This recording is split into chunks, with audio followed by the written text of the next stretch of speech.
Друзья, всем привет! На связи Иван Калугин, Артур Аненков. Это проект Believe Development Villas. И сегодня у нас очень классная, крутая тема, которую я вам рекомендую посмотреть до конца и разобраться, наконец-таки, для себя в данном вопросе.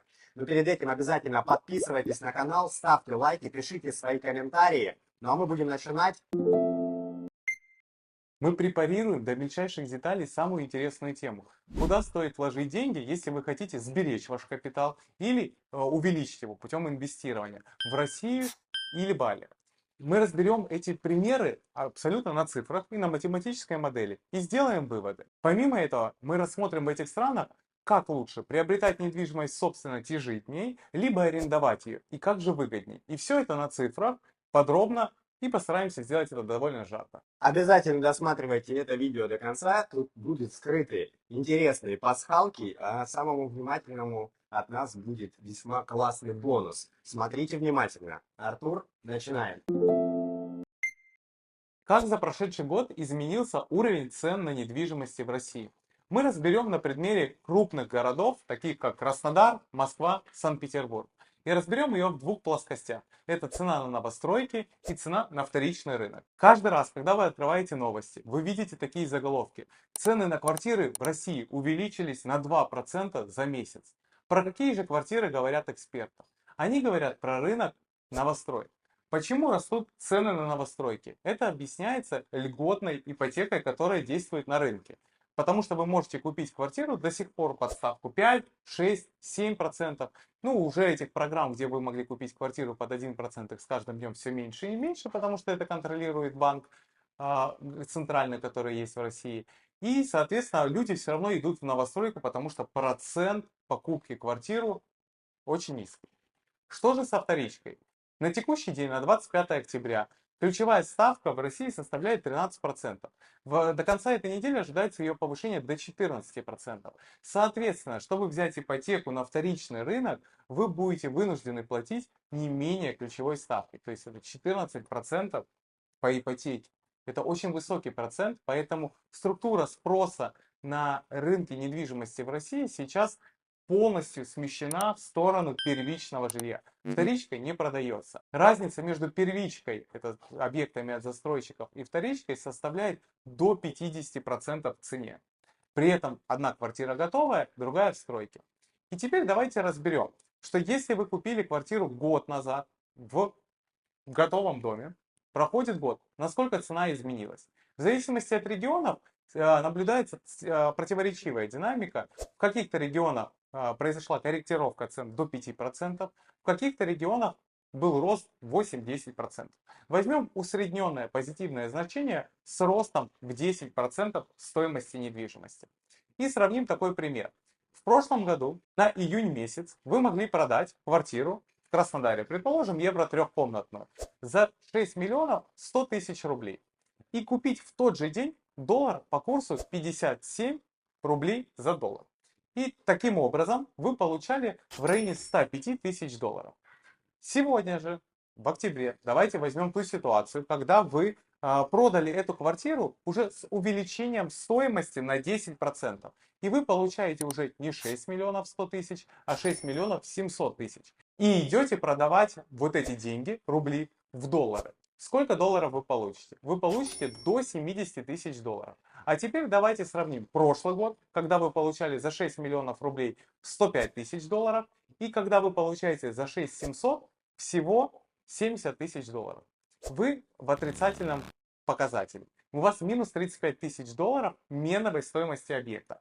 То есть на бумажках, да, в фантиках вы стали богаче на 10%, но в реальной меновой стоимости вы обеднели на 35 тысяч долларов. Это довольно большое сокращение цены меновой, потому что она составляет более 35%.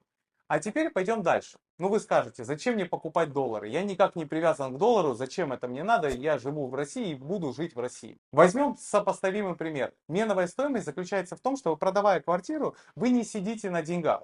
эти деньги вы не кладете под подушку, вы зачастую покупаете либо другой объект недвижимости, либо вы покупаете машину, либо покупаете недвижимость за рубежом. То есть у вас всегда куда-то эти деньги идут, они не просто остаются под подушкой. И если вы, например, решили купить машину, возьмем вот прямо вот на экране мы выводим цену на обычную иномарку в России, которая в прошлом году стоила на 40% дешевле, чем она стоит сейчас. То есть на недвижимости вы заработали целых 10%, побежали покупать машины, то есть вы раньше могли купить 2 машины, прибегаете в автосалон и покупаете уже 1,5 машины. Это называется меновая стоимость. И вот в недвижимости любой мира необходимо обращать на этот критерий наибольшее внимание, а не на абсолютное выражение цены. Как мы с вами убедились, если даже абсолютное выражение в бумажках растет, то это не значит, что получив эти бумажки, на них вы сможете купить больше. И Россия это идеальный пример.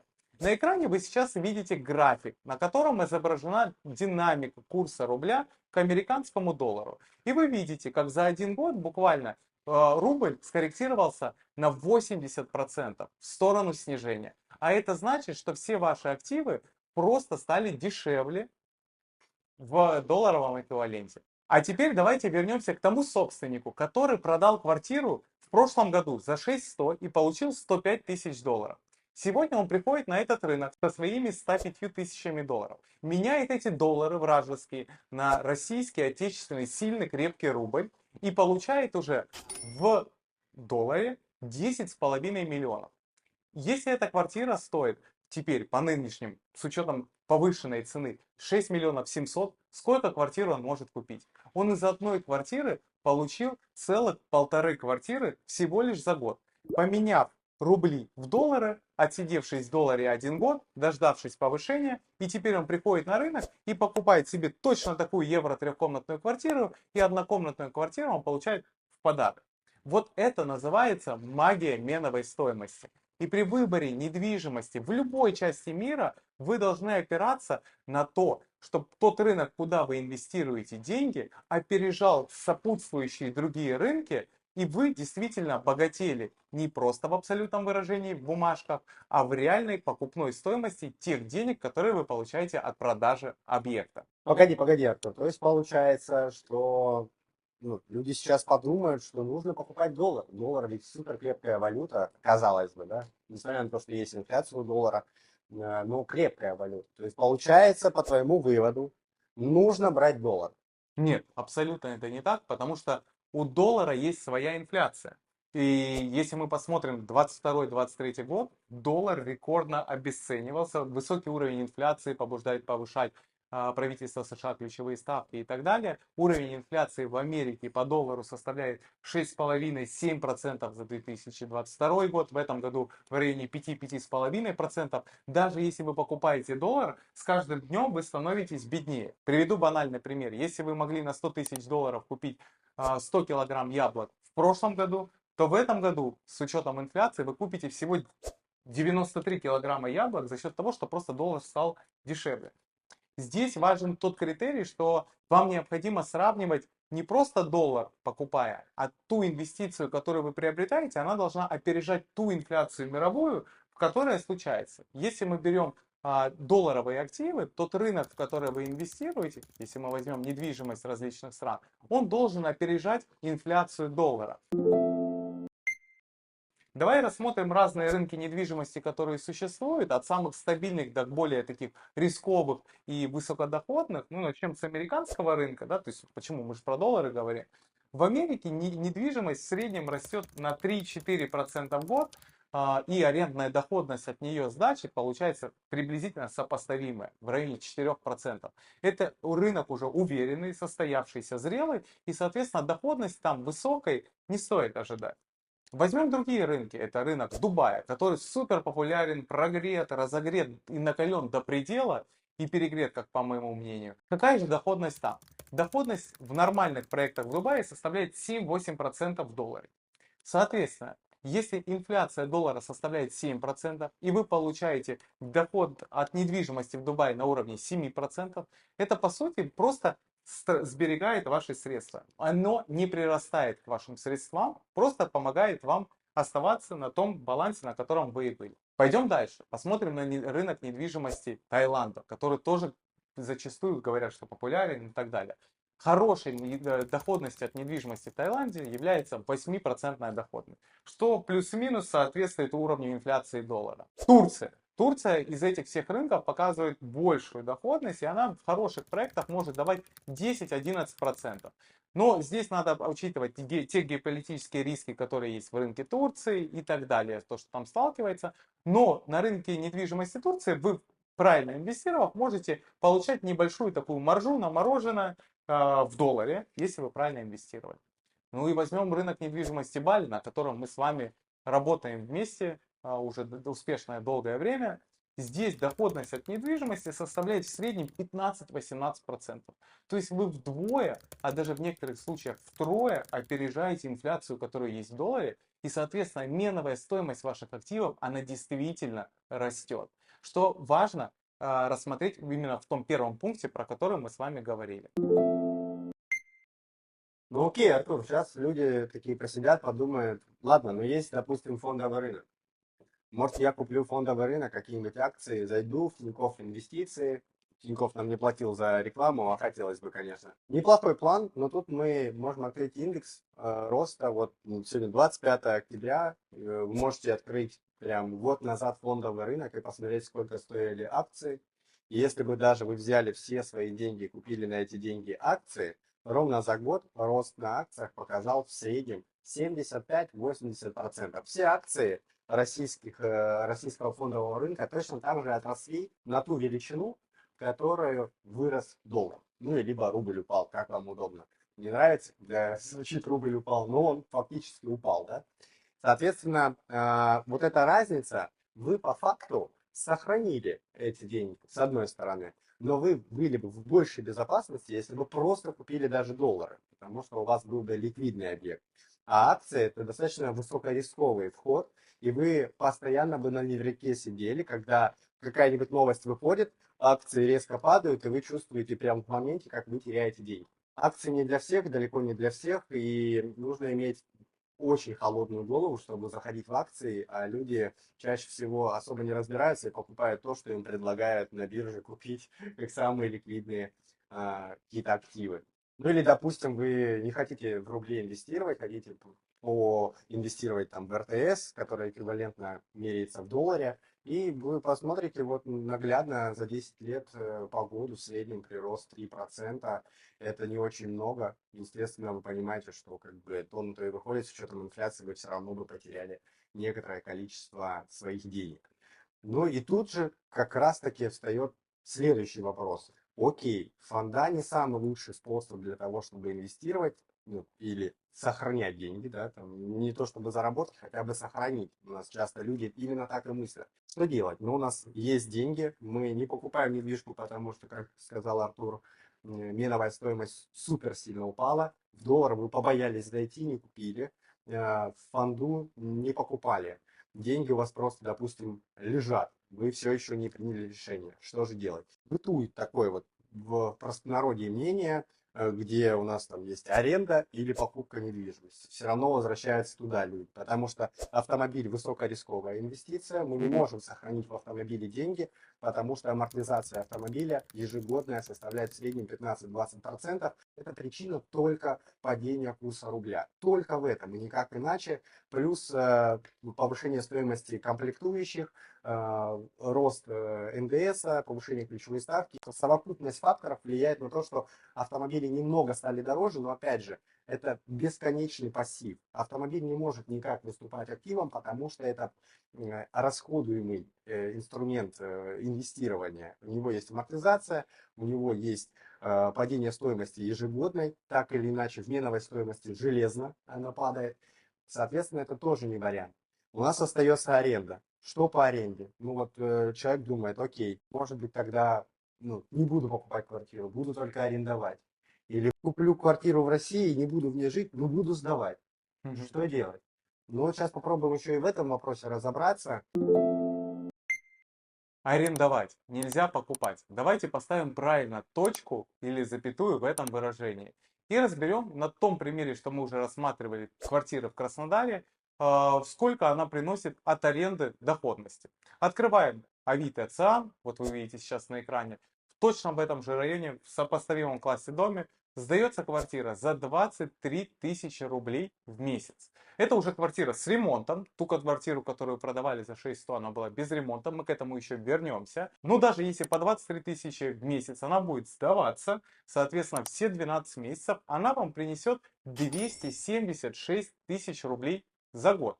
Берем эти 276 тысяч рублей и делим на ту стоимость, по которой мы купили квартиру. Возьмем даже 6100, не учитывая ремонт. Какую доходность мы с вами получаем?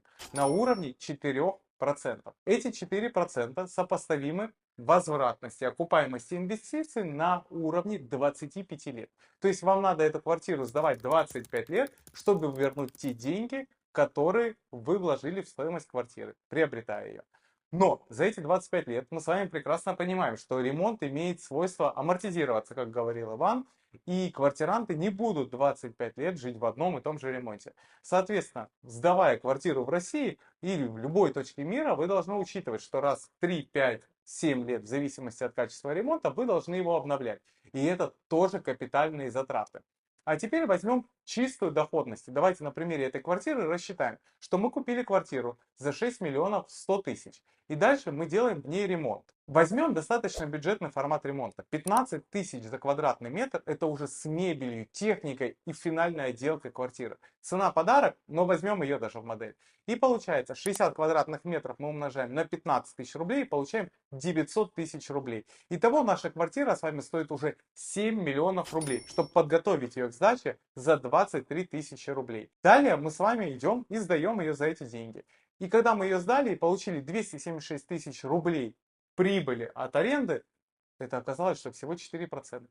А через 5 лет нам с вами делать заново ремонт и вкладывать уже пускай не 900 тысяч рублей, но 400 тысяч на реновацию, на освежение ремонта нам с вами придется вложить. И из этих 4%, что мы заработали по годам, мы теряем с вами приблизительно 0,5%. Итого доходность составляет 3,5%. Имеет ли смысл покупать в таких условиях квартиру, если у вас есть рубли в России? Я думаю, нет.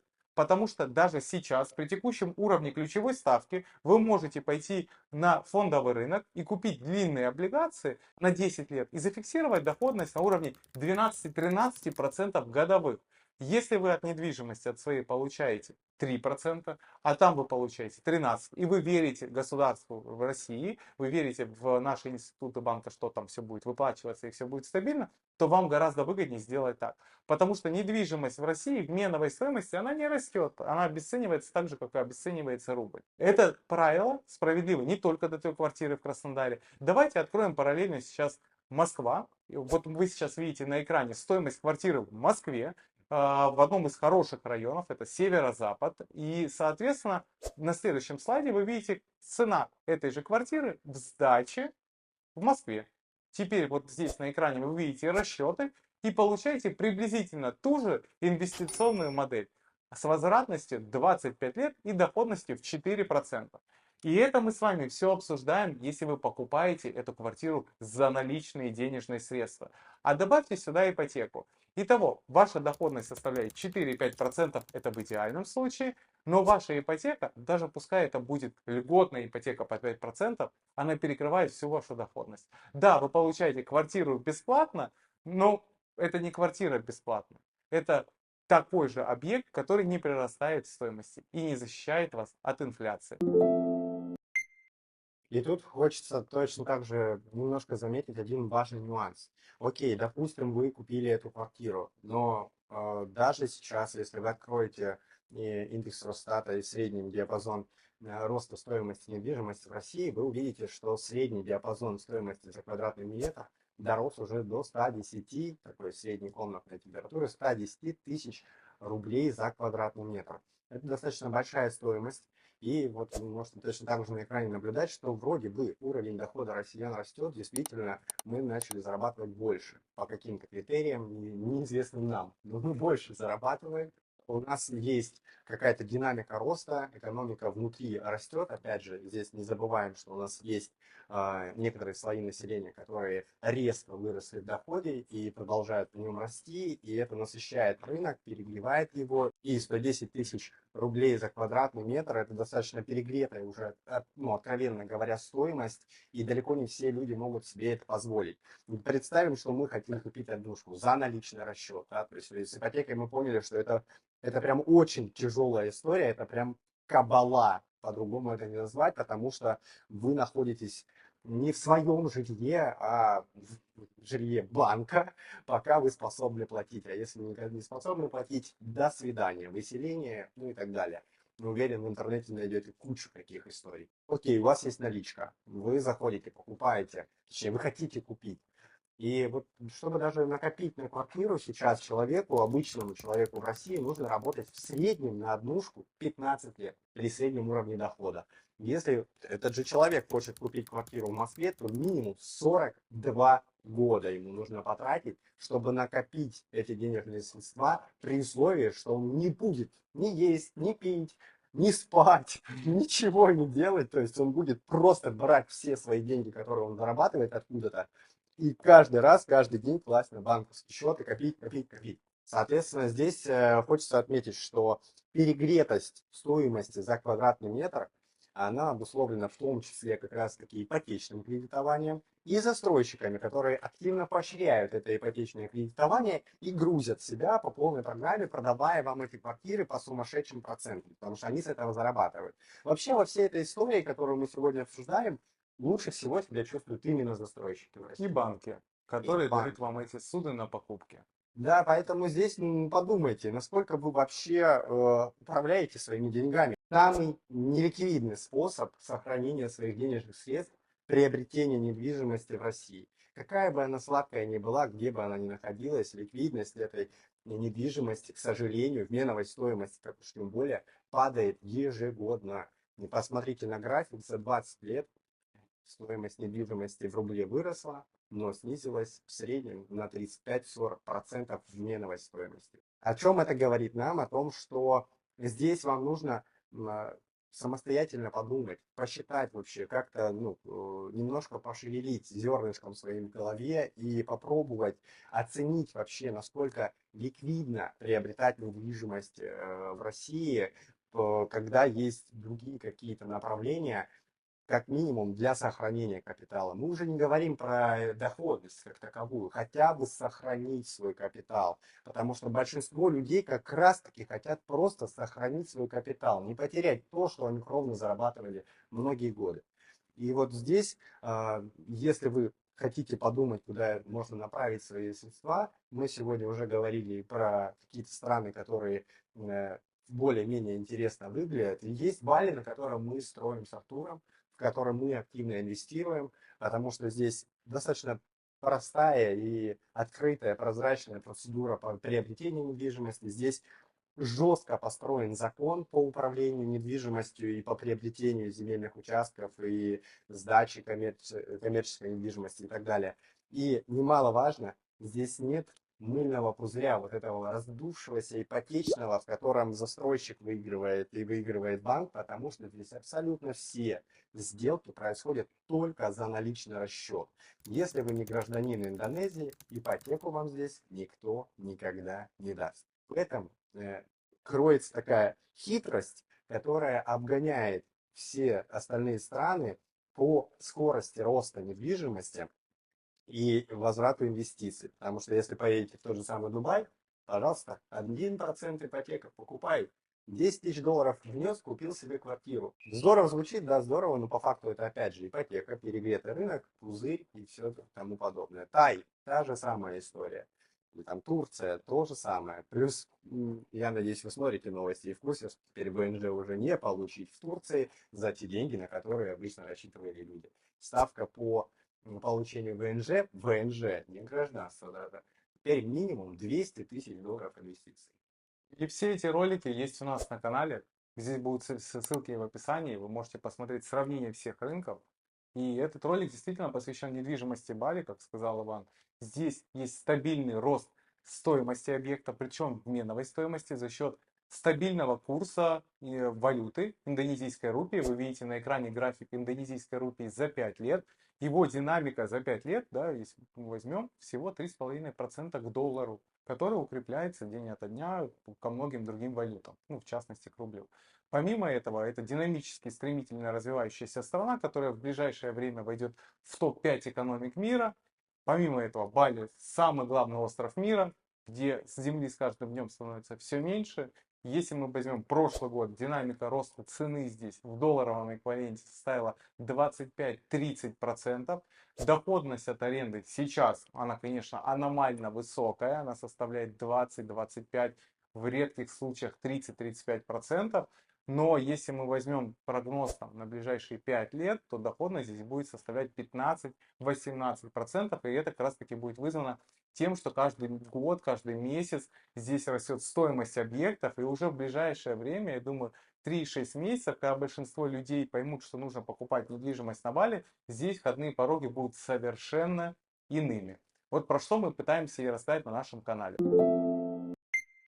Друзья, вот и завершаем наше видео сейчас. Надеюсь, вам было максимально полезно. Если у вас будут какие-то вопросы, ну или у вас есть собственное мнение, если оно у вас есть, обязательно поделитесь им в комментариях. Поставьте лайк или дизлайк, нам без разницы. Обязательно подписывайтесь, делитесь этим видео. С вами был Иван Калугин, Артур Аненков. Это проект Believe Development Villas. И на нашем канале вы найдете видео максимально открытые и честные, которые направлены не для того, чтобы вам продать или там как-то вовлечь, как это делают разные нехорошие люди здесь, рассказывая сказки, а просто как есть. Поэтому спасибо вам, что вы нас смотрите. Всех обняли. Всем спасибо. Классных вам инвестиций. Всем пока. Пока-пока.